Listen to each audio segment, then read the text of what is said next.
Halo teman-teman, kalau kamu saat ini sedang mengalami kebuntuan menulis atau writer's block, video ini cocok untuk kamu.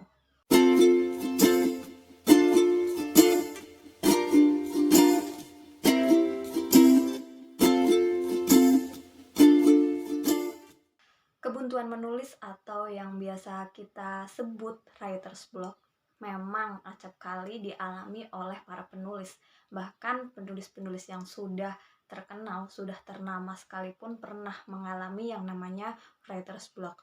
Nah, biasanya ketika kita mengalami writer's block atau kebuntuan dalam menulis, ada sesuatu yang biasanya dikambing hitamkan, yaitu outline. Kadang ada yang beranggapan bahwa kamu nggak punya outline, kamu nggak punya konsep, oleh sebab itu kamu mengalami kebuntuan menulis. Padahal tidak juga demikian. Ada yang sudah punya outline tapi tetap saja mengalami kebuntuan menulis. Nah, gimana sih caranya atau tipsnya untuk mengatasi kebuntuan menulis? Nah, di sini saya mau berbagi 3 tips untuk mengatasi kebuntuan menulis atau writer's block.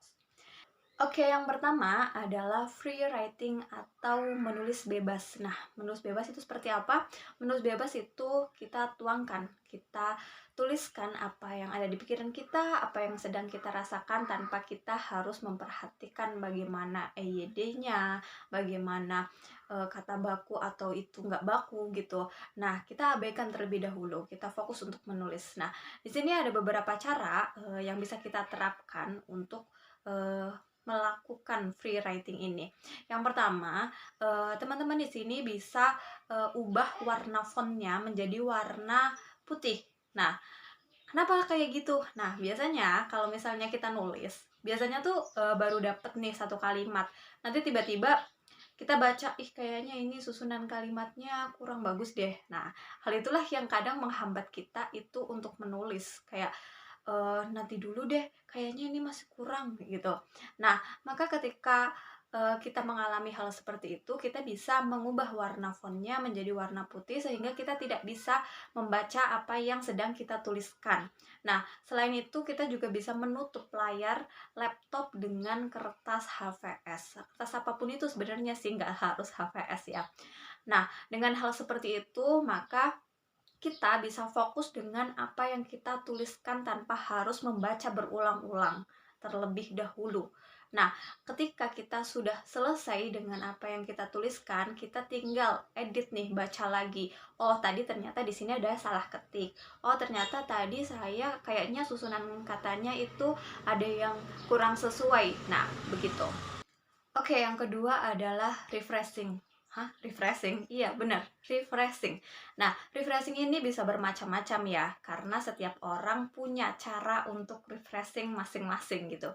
Nah, refreshing bisa dengan jalan-jalan, bisa dengan nonton film, bisa dengan membaca buku, atau hal-hal yang lainnya yang kira-kira bisa membuat kita namanya refreshing, segar kembali gitu ya. Barangkali hal yang membuat kita buntu dalam menulis adalah karena memang kita capek, kita lelah, atau barangkali hal atau bahan yang kita punya itu masih kurang. Oleh sebab itu kita harus mencari referensi, bisa mulai dari membaca buku atau misal menonton film dan lain sebagainya. Oke, tips yang ketiga atau yang terakhir adalah berdoa. Ya, teman-teman nggak salah dengar, berdoa. Masa sih? Mungkin hal itu yang bakalan pertama ada di benak kalian. Nah, aku juga pernah mengalami hal itu gitu ya. Jadi waktu itu aku ada sebuah project dan salah satu temanku bilang, kalau misalnya lagi pada buntu, udah bingung nih mau nulis apa lagi, coba deh doa, minta petunjuk sama Allah. Nanti akan dimudahkan. Temanku bilang gitu. Nah, pada waktu itu aku cuma mikir, iya nanti gitu ya. Nah, ternyata di tengah jalan aku menemukan kebuntuan menulis dan saat itu udah bingung banget mau gimana lagi. Jadi saat itu aku berdoa minta petunjuk sama Allah biar dimudahkan untuk menulis, untuk menyelesaikan project itu. Dan ternyata alhamdulillahnya eh, dalam menulis, dalam mencari referensi itu dimudahkan banget ya. Jadi emang sebenarnya ketika kita mau menulis, ketika kita mau memulai menulis, kita memang harus berdoa dulu gitu ya baiknya. Nah, Mungkin kalau, teman-teman beranggapan seperti aku pada awalnya, terus kayak, "Ah, masa sih, berdoa terus nanti nulisnya lancar?" Gitu. Tapi emang itu bener-bener, bekerja teman-teman. Jadi, tips yang ketiga ini bisa teman-teman, lakukan gitu.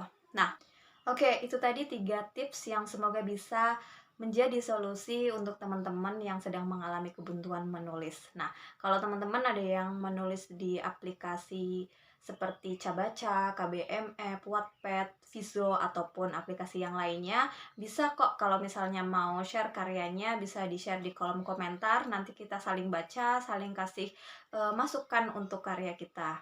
Nah, oke, sekian video untuk kali ini, sampai jumpa di video berikutnya dan teruslah berkarya.